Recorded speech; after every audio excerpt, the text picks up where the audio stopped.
Hello, everyone. Welcome to Inter Worldwide, wherever you are in the world. Another match day roundup. I'm here with the man himself. Anthony, how are you, man? I'm very good, man. Bright, fresh, early. Nowhere I'd rather be than Inter Worldwide. And our good friend, one of the greatest guests we have here, always, Uncle Sharma. My man, my friend. How are you, my brother? I'm good, man. Getting some withdrawal symptoms from missing Inter 2 weeks. I don't know how I'm going to cope, but yeah, all good. Proud to be on this beautiful channel. Yes. Hey, guys, we're going to ask the questions. Are Juve out of the title race? Is Milan still contenders? What is happening to the relegation zone and what is happening to Roma losing all the big games? We're going to tell you all about it, and then we're looking forward for your comments and engagement. We're going to start right away, jumping into it. The big game, Juventus Benevento 1-0. I can see the smile on both of their faces. Guys, the question, is Juve out of the title race? Anthony, what do you think? I was going to do a reaction to their loss, but then Sharma put one up and I'm like, he's just doing the Lord's work for me, man, because for some bullshit reason they come back. They'll be gunning for Sharma, not for me. But I think he said it perfectly, bro. It's not so matter of even like looking at the table and the points gap now. It's just looking at their side as a whole, the way that they play on the pitch, their relationship with the manager, the unity in the squad that was the most tight-knit, unified squad for so long in Italy is now looking like a broken Easter egg at my family Easter on a Sunday after we've been throwing it around in the backyard. It's a shambles. I don't think they're going to come back from this, Mo. I think they're out of the race. Uncle Sharma, do you think it's wrong that everything is revolving around Ronaldo? Do you think Pirlo is not having the chance to express himself? What do you think? I mean, it's hard not to, when you have someone of the quality and the caliber of Ronaldo, you can't not build a team around him. So, a guy that scores, averages a goal a match, you have to have him every single match. You have to build a team around him. People have been debating whether, is he the burden? Definitely financially, he's definitely a massive burden on them. But I don't think he's a burden, speaking as a footballing wise. If you have Ronaldo, you have to build the team around Ronaldo. And why not? Yeah, guys, Benevento now. First win in 12 games. What a massive win for these guys. It's great. They are now 29 points above Torino, 6 points. Torino have a game in hand, but the most important thing is above Cagliari, 22 points. That's a lot of points. Assuming that Parma and Cagliari, they're not winning enough, as we all can see. What do you guys think? Is this them escaping, Anthony? Is them escaping from the relegation, or? I think because they're a fresher side with a fresher manager, they're going into every match with a little bit of grinta about them. We are Benevento. We're going to stay up. We're going to prove a point here. Whereas your sides like Torino, Cagliari, and Parma, they're going into these matches really, really anxious. Can we scrape through and protect the pride of our club? Are our fans going to stay loyal? It's a different mentality and a different headspace, despite the fact that they're all gunning for the same objectives. For me, that win was huge for Benevento, and I do expect them to scrap enough points to stay up, just out of sheer fact that they should be able to carry on momentum-wise. They won't win many fixtures, but neither will the other teams that we just mentioned either. Yeah.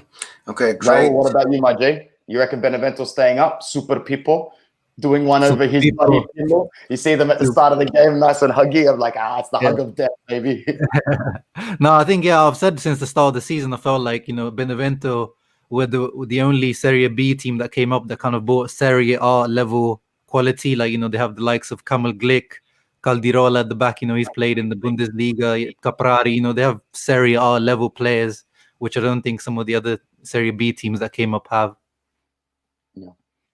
Yes. Now moving to the next game, I think this was one of the best games this week. Fiorentina, Milan. Fiorentina coming back after dropping, and then Milan coming back. Okay, we got to talk about the elephant in the room. Prandelli resigning. What do you guys think about that, Anthony? What do you think? I think I genuinely feel sorry for the guy. I think he came into a ship. I won't even call it sinking. It was already sunk on the bottom of the ocean. I think the owners, Comiso, and everybody involved are just hoping that someone can come and steer this ship out of the bottom. But it's not going to be Prandelli. Prandelli has had, a decent career, but I think it was it after Valencia? He went to Valencia, right? And he didn't really do very well there. His efforts with the national team, although they weren't a disaster, we still definitely underachieved at major tournaments. And, I still very much sympathize with the fact that he did lose his wife to the battle of cancer at some point. I forget what year it was, but in his 60s now, it's going to be hard for him to dig deep and find that motivation to come back. And we all sort of read his resignation letter / semi-farewell to the managerial world. I don't think this guy wants to coach again. What about you, Sharma, bro? What do you reckon about Prandelli? Yeah, no, you hit the nail on the head there. He's been through quite a lot in his career, and shouts out to him for owning up to he's struggling with whatever he's struggling personally. As Arrigo Sacchi said today, like some other coaches would have continued just to earn the money till the end of the season, just muddled through. But fair play to him. Came out and said, I'm not right. This is not working out. And yeah, so he's a gentleman. He's one of the good guys in football from what I've heard of him. So hope he gets better soon. And yeah, if this is the last we see of him, I don't think footballing wise we'll miss him too much. But as a man, he'll be missed. Yeah, I'll jump in quickly, Mo. Do you think that Fiorentina, because of the individual talent in their team, but the lack of coherency, you think we could see a fire sale at the end of the season with some of their talent, Mo? If they stay in that division, which is I think they will, I don't think we're gonna see a lot of sale. But I reckon that I heard that Milinkovic is going. That's what I'm hearing, and there are other players are leaving. But a wholesale like dismantling the team, I think that would be very, very harsh for especially the biggest team in the Florence area. It's very hard for the fans that they see their team that much without stability. What do you guys think about Ben Nasser and Ibra back? I think Ben Nasser made the massive difference coming in the second half. He moved Kessie and Çalhanoğlu. He freed them up. Do you think Milan are still in the title race, or what are we thinking here? I'm gonna say yes, because you can't look at a table that's a 6-point gap, even with a game in hand with 10/11 games to go, and say that you've won it. That's stupid. And I know I haven't been watching football for 40 or 50 years, but I've been watching it long enough to know that you don't make those sort of statements. That being said, if Milan were still in the Europa League, I'd be all for saying that they won't get enough points in Serie A, but we all saw how they were able to grind out points at the start of the season.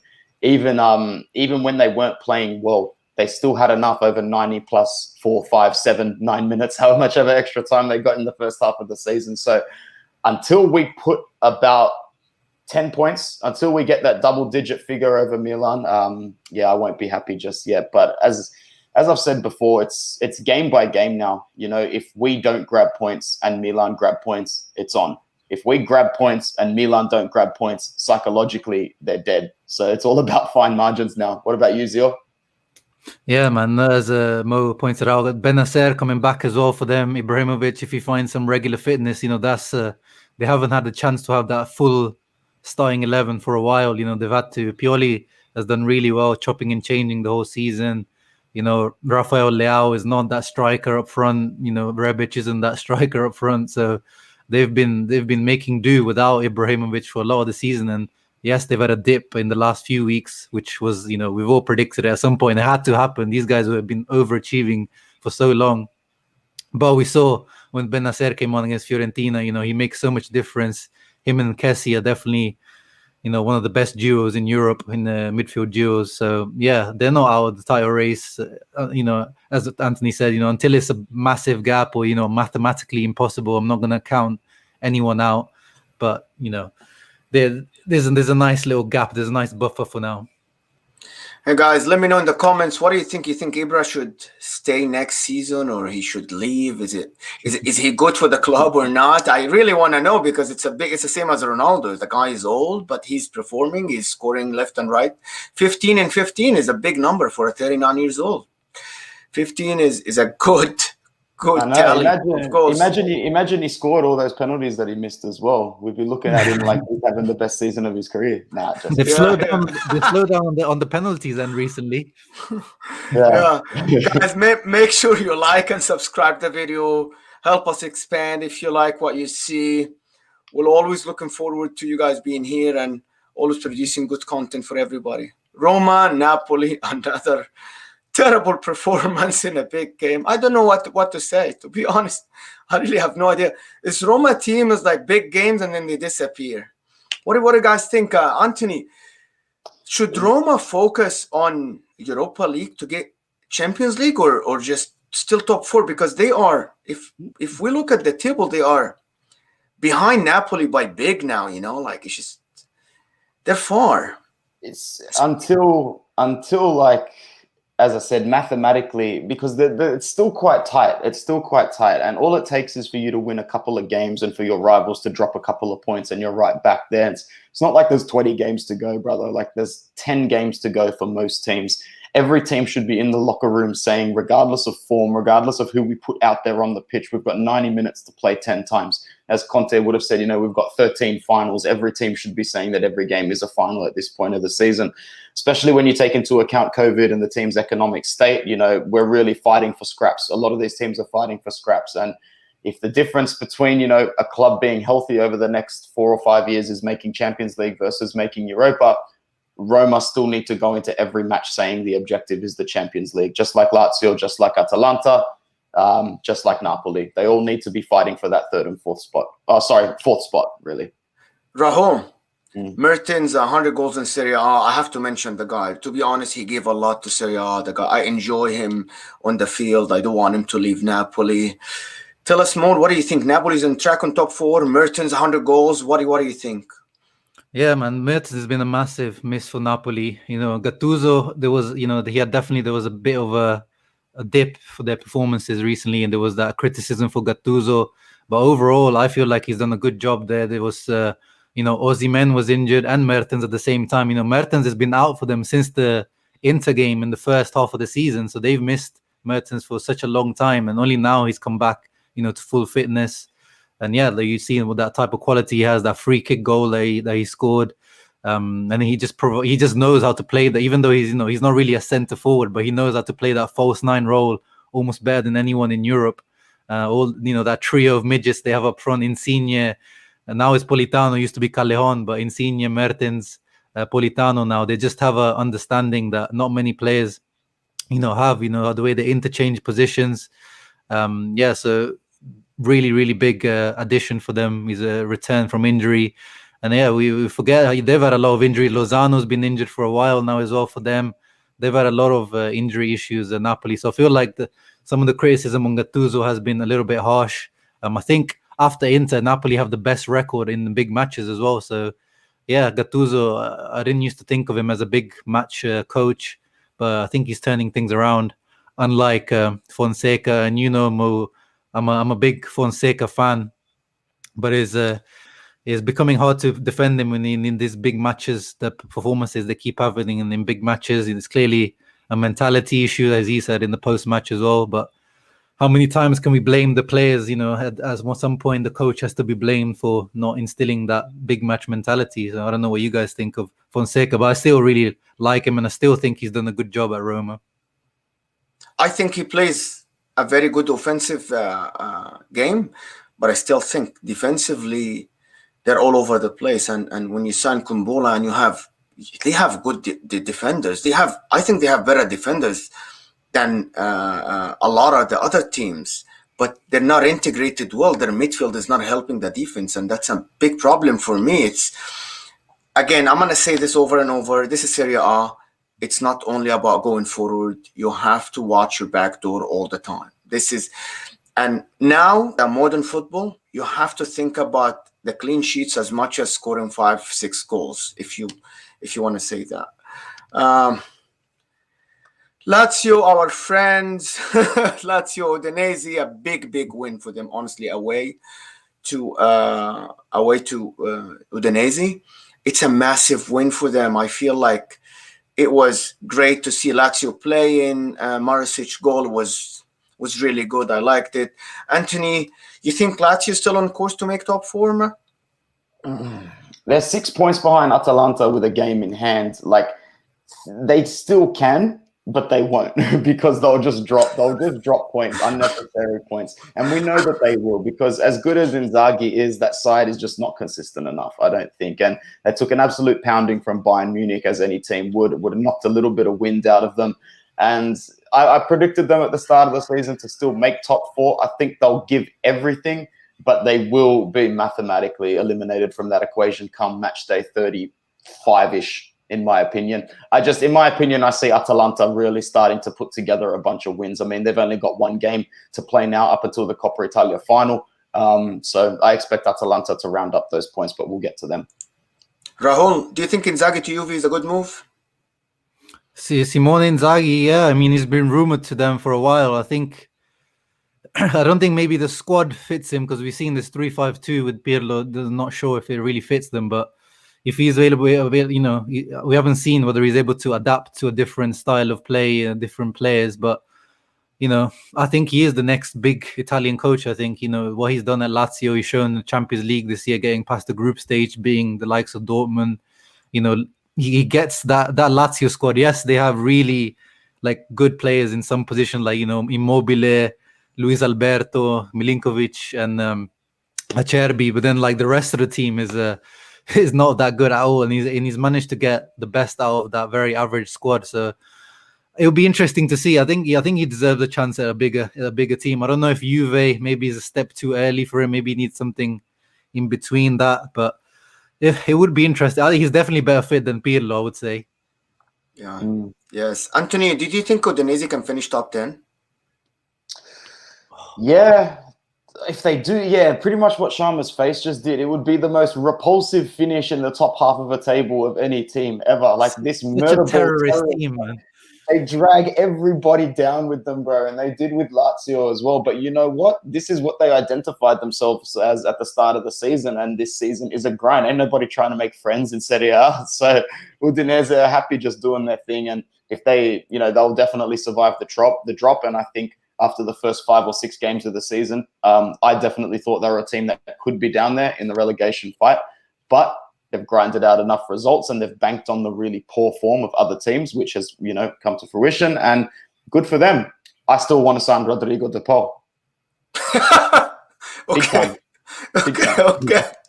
Guys, the second most consistent team in the league after Inter, Atalanta. I think they're also to me, they're the most enjoyable team in the league, even before our beloved team. They just love to see them play. They beat Verona with ease, 2-0 away from home.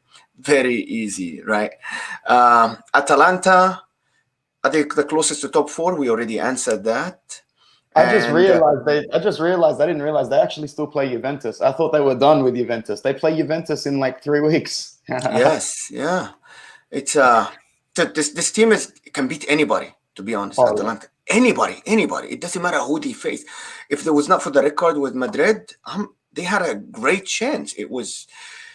But anyway, they're gonna finish top 4. I'm saying it now, guys. I think they are a very good team, but there is no next to Atalanta. And I keep saying this. They identified themselves as, we don't want to go that big. We don't want to be that big brand. We're just gonna. Gosen's already leaving. They already said that. But Verona, guys, Juric, great football. He doesn't have the X factor. Do you think if he moves to a big team, he can achieve more? I'll let Raul answer this one.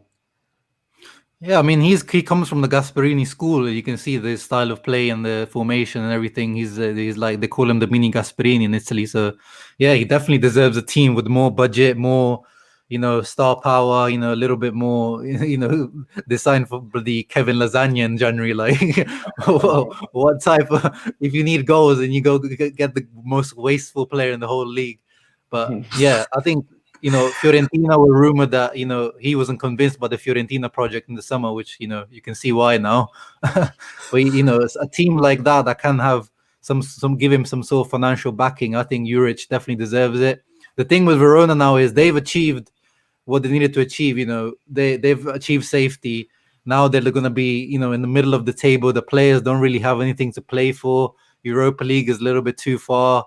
They're just they're going to be trotting in that mid-table space for till the end of the season now. So it's going to be difficult to see Verona really put up any performances from now to the end of the season. We'll see if Juric manages to get a late run for the Europa League. But yeah, overall I think he's done really, really well. I like him, Juric. It's only the 7th place makes Europa League, right? That's because of the cup, right? Because the cup final is Atalanta and Juve. Otherwise, it will be only 6 teams and the cup winner making Europa League. Yeah. They're very lucky, these Roma people, because I think they're going to be 7th. And they're very lucky, these Roma people. They're going to make Europa League. Anyway, we'll move now to one of our... I loved this team as a young kid, and it's just shame that we see them struggling that much. And Parma 1, Genoa 2, Parma grabbing the lead with a great goal, Graziano Pelle, but then Scamacca showed up out of nowhere, scored a banger, the second one. He's just scored for Italy under 21, by the way, Scamacca. I'm not. Dude, that second goal was world class. Nice. Anthony, do you think Parma's done?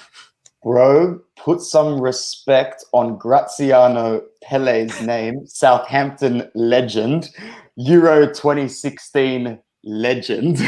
But I've just got fond memories of him scoring that second goal against Spain, and me running up and down a canal in Milan, screaming my guts off because I was holidaying. And when I saw him score that goal for Parma, I just got really happy. But Graziano Pelle, great goal. Parma, horrible side. I really, really hope that they can survive the drop. But Genoa, huge win for them in terms of, 3 points at this stage of the season to a relegation side is like gold, man. It's honestly triple its value. So good for them. For me, it's about pushing somebody down. And I'm just going to show you something on the screen. Guys, for people who did not watch Parma, this is Parma's squad in 98, 99. It's Buffon, Cannavaro, Dino Baggio, who played a lot for the national team, Veron, Thuram. Chiesa's dad, guys, played for Parma. So this is where Parma was. The financial, they went up, but now they're going to go back down. I hope not, to be honest. I love that team, and I don't want them to go down. Okay, guys, one of the most enjoyable teams in the league, as everybody said, Spezia, pushing Cagliari down more and more. 2-1, they were 2-0 up. I think it was an easy game for them. Cagliari came to life at the end. Uncle Sharma, that game was great. Can Cagliari still make it? Well, I tuned into the second half of that match, actually. Spezia just, they have a really good mentality. Vincenzo Italiano has them playing some good football. They pass the ball really well, and Maggiore scored a nice goal as well. He's an interesting talent. He's playing for the Italy under 21s at the moment as well. I think Spezia, Benevento, they're really securing their status in this league. I think Spezia still have a little bit more to do. I think, and they don't have as much quality, as I said, experience and Serie A quality as Benevento do. But I think even though they're above, as you're just showing, all the same points. No, they say there is 3 teams with the same points. 29, Fiorentina, 29 with the same amount of games. And if Torino wins, it's 26. And this is that separation from Cagliari. I think it just seems like one of those seasons. But Cagliari, there's just too much quality in that team to go down. How can you go down and you have, I'm not saying they're world class players, but someone save Nahita Nandes from that team, and if they go down, Nandes, they're putting him out as a wing back at the moment. They're playing him, he's a centre midfielder, and they're playing him as a wing back. That guy does not deserve to be doing that horse work as a wing back. Godin's improved his performances last few weeks, but obviously we're ignoring Nainggolan, but they have some quality in that team. That Razvan Marin, he looks like an interesting talent. João Pedro, this guy's numbers over the last 2 seasons. I think he's the top scoring Brazilian in Europe in the last 2 seasons. So, put some respect on João Pedro, and also shows the decline of Brazilian football in general, by the way. But I was going to Giovanni say, like, Simeone. Hey, Anthony. Would you take any of those Cagliari players if they were to go down? Like João Pedro, would he be interested in playing like a vice role for Antonio Conte? We've seen how versatile he can be in that final third. He doesn't mind shifting out wide. He can drop back and pick the ball up. I really don't think he's that different to Alexis Sanchez. Just a different creme of the crop, just a different sort of class. João Pedro, I would definitely take him into next season. He's the type of player that you want to put in when Lautaro's injured or needs a rest. Lukaku has had a knock or needs a rest. What do you boys think? Someone João asked Pedro. me this. Go ahead. No, I say João Pedro is, to Anthony said, perfect second striker. He moves those wide movements that he does, and creative, and he's added goals to his game. And then, as I said, Nandes, I think he would be, if we sell Vecino, one of the other centre midfielders, I think he would be perfect replacement, that perfect Conte type player. Yeah, absolutely. Guys, it's madness. Salvatore here shared the news with us. It's 2 red cards for Italy under 21, guys. Sandro toenails. Don't hate on the kid, man. Just let him be good for Italy. It's the Milan fans. They leave a sour taste in our mouth every season. Okay, guys. Another big game. I think it was really big. Sampdoria won. I think this is their first win in like 5-6 games. Sampdoria, Torino 0. Sampdoria back. Antonio Candreva, he scored again, didn't he? Yeah, and I was, to be honest, it was one of the goals of the week. Is that they played really good passing combination, and then the finish was sublime, man. Like top class finish. He only scores screamers, bro. In the later stages of his career, he only scored screamers. He has to have some kind of magic, because everywhere he goes, he plays, starts, scores, and it's just, I don't know, but it's very good for Torino that Cagliari lost and Parma lost. But Torino, Belotti, I still think that they are the closest team to stay. What do you guys think? Anthony, do you think Torino is the closest to stay? They've got their game in hand, and I don't know who it's up against, but look, it's going to be that dogfight between Parma, Cagliari, and Torino to see which one or two of them can scrap themselves out, because, as I said, Benevento and even Spezia, they'll be going into these games with, similar points and similar goals, but a different mentality. The mentality of, let's keep going, guys. We've done well. We're in the safety zone. Let's keep pushing on and stay in Serie A. Whereas the mentality on the other side is, oh, shit, we really need to get ourselves together, or else we're being relegated for the first time in a long time. And let's see how the club and the fans react to that. Honestly, I expect a couple of these sides to go down. And if one of them's Torino, so be it. I said at the start of the season many times with even Mario Galliano, they don't play horrible football.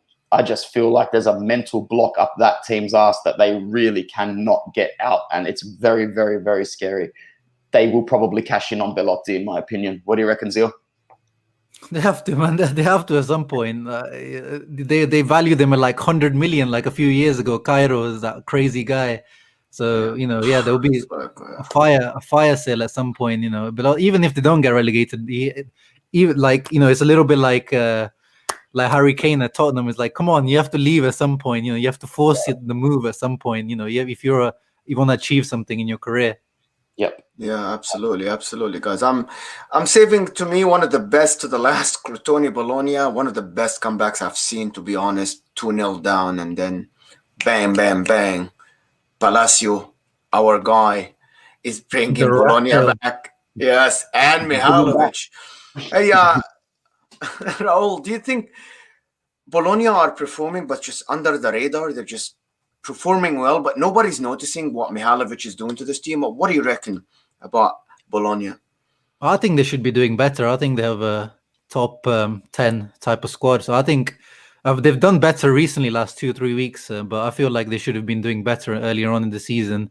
But they've got an interesting project. They've got Walter Sabatini as their sporting director, and you can see the team is, apart from Palacio, they've got quite a young team. They've got Schouten, the Aaron Hickey, Tomiyasu. It's quite a young team, so I think they should be doing a little bit better. I think they need a different coach from Mihailovic. I think they need a coach that, maybe like a Vincenzo Italiano. I could see him going to Bologna after the Spezia job, or a team like that. I think that he could take him to the next step. That's my opinion. Yeah. Anthony, the question that I ask you every week. Yeah, Crotone, you do not belong to Serie A, right? Nah, they really don't. And look, they're the team that we know is going to get relegated, and it's very good that Inter is going to come across a team with absolutely nothing to play for.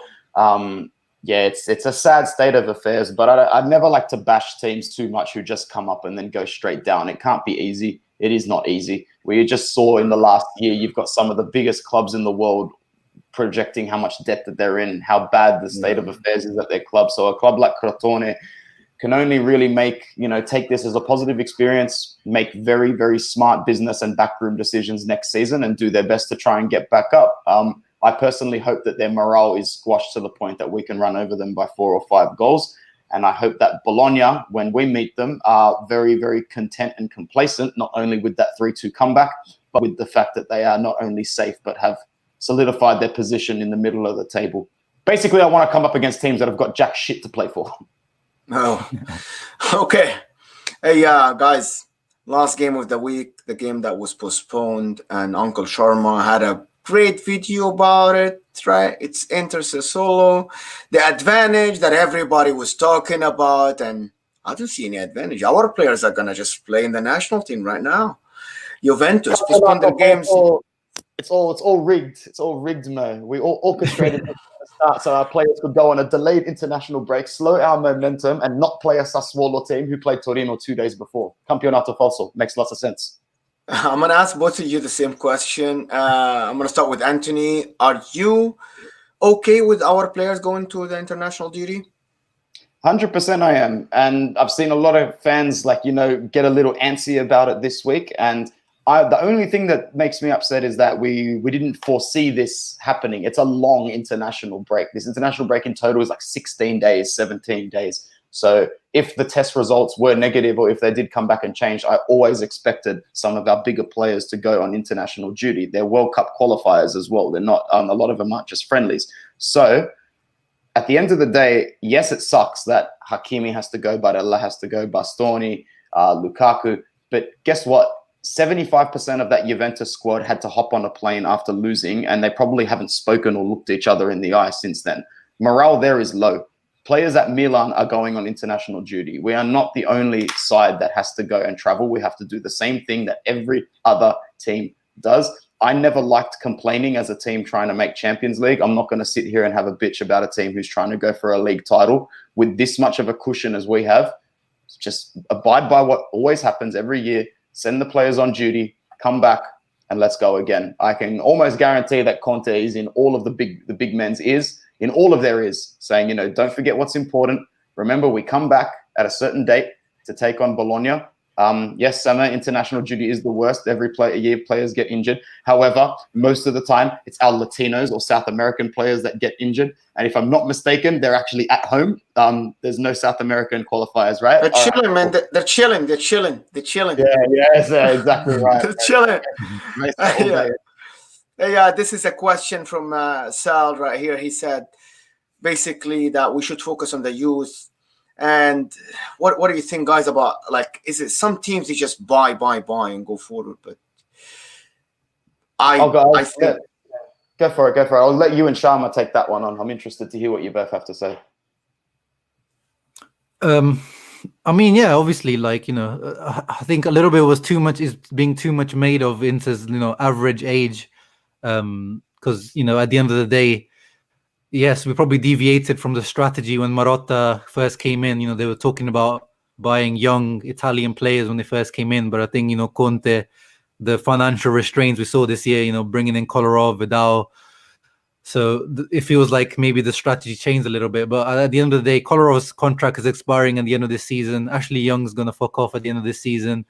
Vidal only has a 1 more year contract. We'll see if Marseille or whoever's linked with him.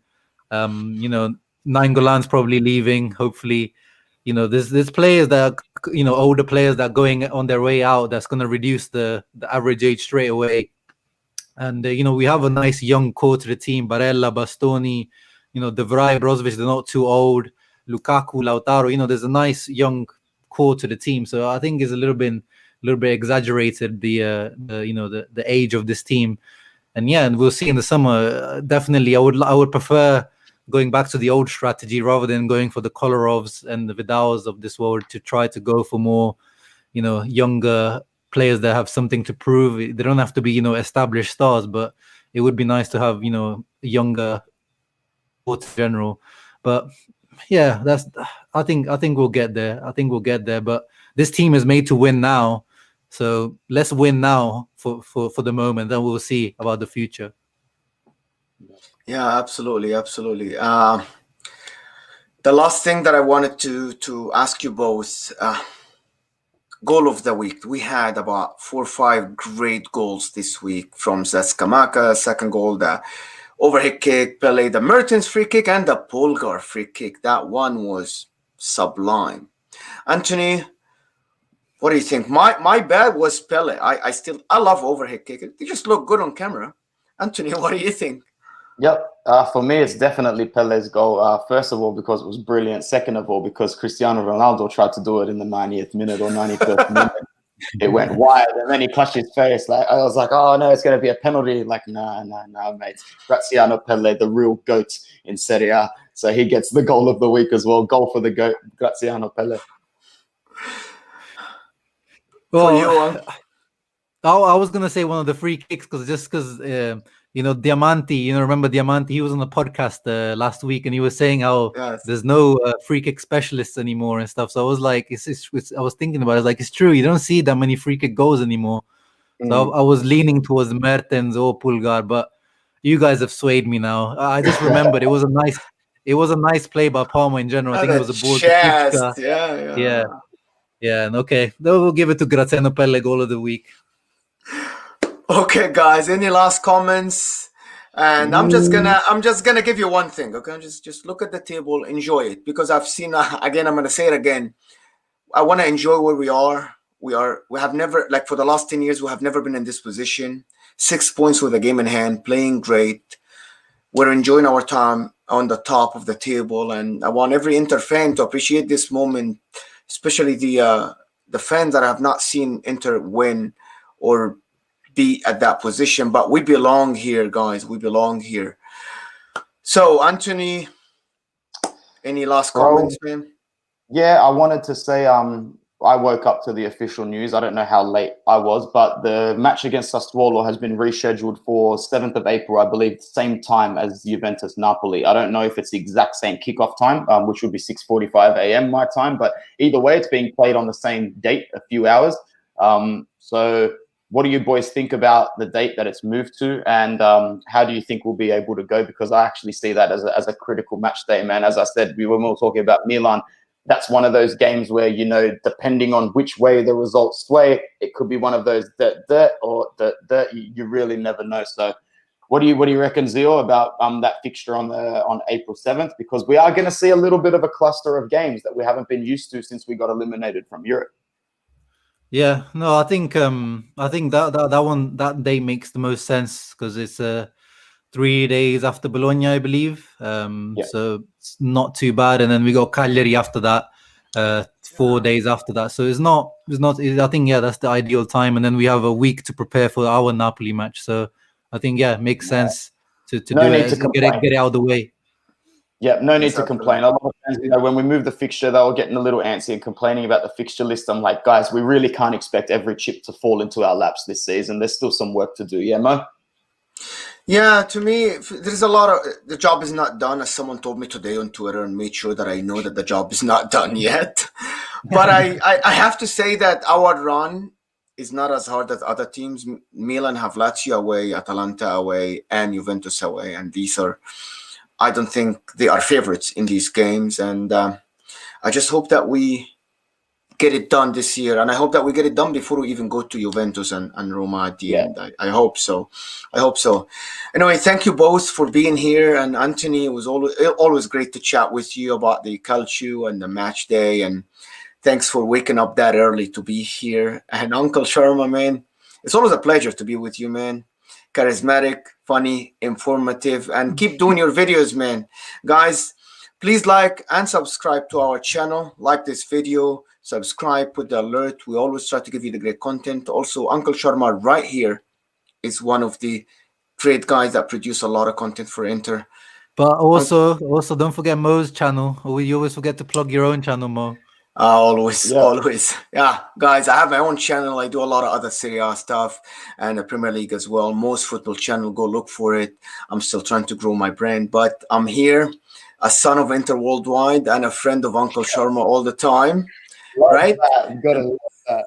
Thank you guys for being here with me, and looking forward to chat with you always again. And thank you for everybody that watched the video, and thank you for your support. See you, fellas. Forza Inter. Ciao, Forza Inter.